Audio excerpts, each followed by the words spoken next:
Chłopaki, chcecie pooglądać cycuszki, to przyjeżdżajcie tutaj. Darenda nie wszystkim pokazuje, więc... Tylko cycuszki można oglądać. Tak.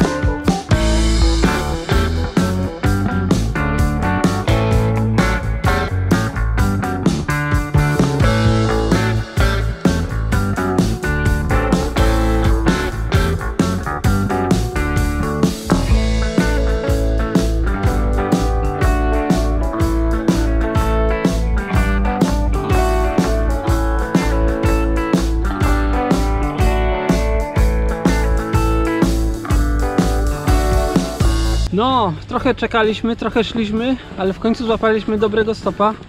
Chłopak nas podwiózł na samą plażę, nad Morze Martwe. Jechał do Jericho, to jest troszeczkę wcześniej miał skręcić, ale parę kilometrów. Chyba nas po prostu chciał podwieźć Tak. tutaj parę kilometrów. A tam się było ciężko, słuchajcie, z tego Betlejem wydostać. Jakoś nikt się nie zatrzymywał. Aż w końcu nagle ten chłopak stanął i nas spory kawałek podwiózł, bo to jednak... Tak. się jedzie, ta droga tak się bije troszkę. Spróbujemy się tu wykąpać, jeśli będą prysznice dostępne, żeby się spłukać z soli. Tak, chcieliśmy jechać gdzie indziej, gdzie jest bardziej naturalna plaża i są jakieś źródła i tam prysznic na pewno nie ma, pryszniców. A Więc, tutaj myślę, że będą. Tak, więc pewnie i tak musimy dalej jechać w tamtym kierunku, Tak. żeby się dostać do Eilat. Teraz jest 13. No, najwyżej tutaj się wykąpiemy, weźmiemy prysznic, pojedziemy dalej i tam biwakujemy. Zaraz zobaczymy, czy to nie jest przypadkiem płatne. Więc jednak z tej plaży nici. Wygląda ładnie, ale za wejście chcą 60 szekli, czyli to jest ponad 60 zł. 70 zł czy coś takiego. W cenie jest parking i prysznic, więc to jest po prostu nic. Nic nie jest w cenie. I Fotele. fotele. No, A także... to jest dziwne, bo ja wcześniej czytałam o publicznych plażach, a ta plaża była tam wymieniona. A teraz mówi facet, że to jest prywatna plaża. No niestety. Jedziemy dalej. Próbujemy tutaj łapać stopa, bo jest za nami zatoka, więc jest miejsce, żeby się auto mogło zatrzymać, natomiast jeżdżą tu dość szybko, więc Ale też z bardzo daleka nas widać. widzą. Mamy 30 parę kilometrów do przejechania do miejsca. Gdzie byśmy chcieli.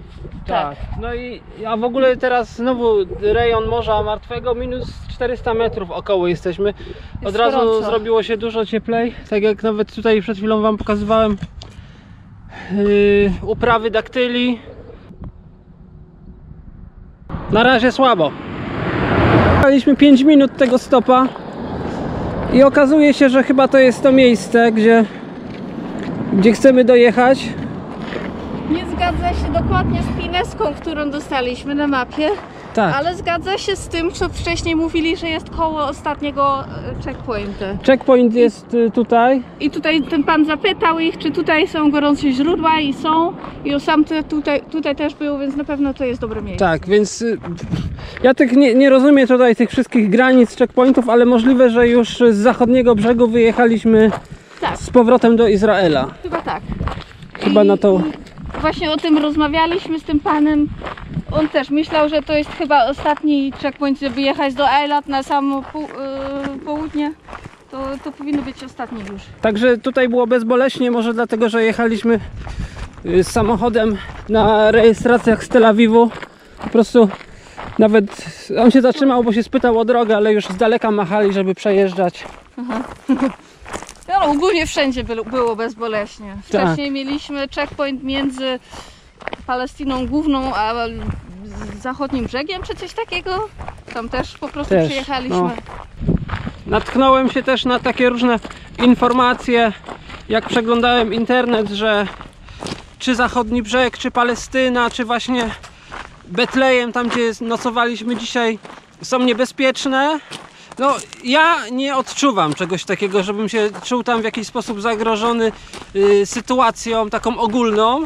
Tak. To było wszystko w porządku. Jeśli chodzi o łapanie autostopa, tam szło trochę topornie, tutaj już szło szybciej. Tak, ja mam takie wrażenie, że tam gdzie są w Izraelu albo tam, gdzie jest dużo ludzi na izraelskich numerach, to jest podobnie jak w Europie. Nie każdy się zatrzyma, ale w końcu ktoś się zatrzymuje. Tak. A tam w Palestynie było ciężko. Tam było ciężko, ale nie było żadnego, ja nie odczuwałem, jeśli wracając do tematu bezpieczeństwa, nie czułem się w żaden sposób zagrożony, uważam, że jest tam bezpiecznie. Nie było żadnej napiętej sytuacji, żeby ktoś tam, nie wiem, krzyczał, coś do nas wołał. Nie, nic takiego. No pewnie szansa, że ktoś tam spadnie, jakaś rakieta jest większa niż w Polsce. Nie nawoływali do agresji, nie. Nie. Jeśli coś, to raczej zwracali uwagę, dlatego że jesteśmy turystami i nam po prostu machali. Tak. No parę razy jak jechaliśmy z Żydami, to nas ostrzegali, a tam jest dużo Arabów. Uważajcie. Tak. I tyle. Słuchajcie, ja wam tu pokazuję teraz okolice i jest naprawdę tutaj pięknie. Jest surowo, sucho, ale ciekawie. No i tam, tą drogą, tam jest Jordania. Po drugiej stronie, tamtędy jechaliśmy parę dni temu, tak naprawdę. Jak zeszliśmy z Wadi Hassa. Tak. Widzicie, to są takie zapadliska wszędzie dookoła. Wynika to z tego, tak jak już Dorenda wam mówiła w którymś z odcinków na początku, że Morze Martwe wysycha i poziom wód się obniża i właśnie dlatego pojawiają się te spękania, zapadłości, gdzie niegdzie może być to nawet niebezpieczne, ale tu jest nie najgorzej i szukamy, słuchajcie, gorących źródeł, bo gdzieś tutaj podobno są. A fajnie by było je znaleźć, bo trzeba się jakoś spukać po kąpieli w Morzu Martwym. Inaczej człowiek byłby taki nasolony. I co wtedy? A dzisiaj sobie, słuchajcie, zrobimy taki dzień trochę relaksowy. Moglibyśmy jechać dalej, ale stwierdzamy, że tu jest super miejscowa. Dosłownie widzicie parę metrów do Morza Martwego. W ogóle jest tu taka hipisowska wioska, można powiedzieć, wszyscy wyluzowani, połowa chodzi w ogóle nago, topless, opala się, także chłopaki, chcecie pooglądać cycuszki, to przyjeżdżajcie tutaj. Dorenda nie wszystkim pokazuje, Nie więc... tylko cycuszki można oglądać. Tak, to jest nasza baza, proszę bardzo. Nie coś wisi.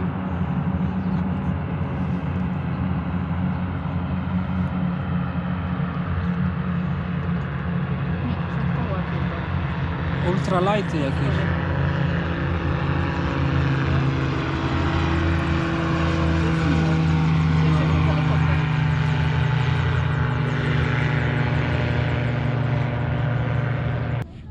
Tak się bawią w Izraelu.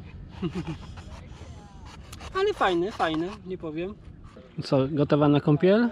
Tak, już sprawdziłam, bo mam trochę pokaleczone jeszcze nogi po tej tym Wadi Hassa, ale nie szczepię za To bardzo. co, Więc jak idziesz? W koszulce czy bez? chyba bez. Więc niestety filmowanie musi być trochę ograniczone z mojej strony. Inaczej YouTube będzie zrobić problemy.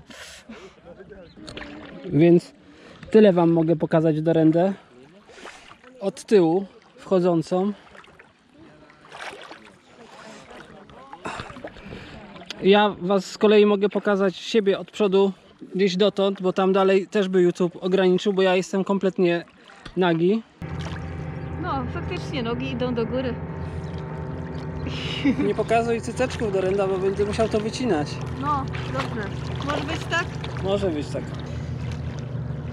No, może tam jakiś czarny bloczek montować ewentualnie. Ciepła, zimna? Bardzo przyjemna temperatura. Wow. Troszeczkę zimna, ale nie za zimna.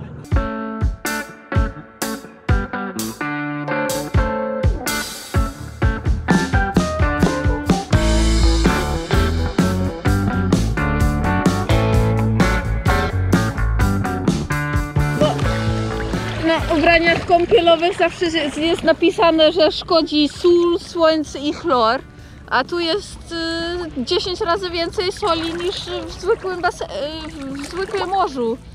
Więc szkoda mi kostiumu. Dlatego jestem w majtkach tylko. A ja jestem w ogóle nagi, bo mi szkoda majtek. A moje majtki już na stare. No i koniecznie jak jesteście nad morzem, to trzeba się wziąć błota i się nasmarować, pochodzić chwilę, zaczekać aż ono wyschnie i z powrotem skoczyć i się spłukać. To jest dobre dla ciała. Tak. Jest bardzo dużo minerałów tam w tym błocie. Tak, tutaj jest granica pokazywania, ale jest tam dobrze nabłotowane. Tak, lepiej niż z tyłu.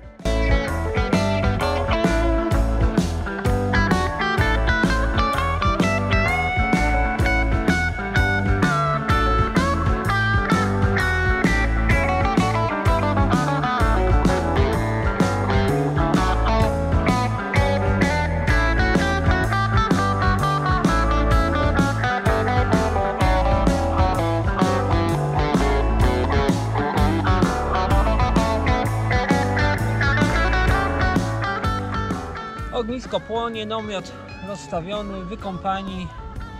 Jeszcze tylko czeka nas zrobienie kolacji i odpoczynek, spanie. No, jest to naprawdę bardzo fajnie. I jest super atmosfera, bo tu jest taka wioska po prostu. Pewnie ci wszyscy ludzie się tutaj znają. W ogóle Dorenda sprawdziła na mapie, że jesteśmy na plaży nudystów. Tak, dlatego tyle ludzi chodziło. O, Nie, ale spoko. fajnie, to najpierw tam grali na gitarze, teraz tam grają na gitarze. Tu jest super widok, widzimy Jordanię. Te miejsca, gdzie przejeżdżaliśmy pewnie niecały tydzień temu, no To jest tam. super. To znaczy nie jak na początku, to tam byliśmy. O, jak były te gorące źródła. Tak, wszystko jest super. Jemy i śpimy. Tak. Do zobaczenia jutro.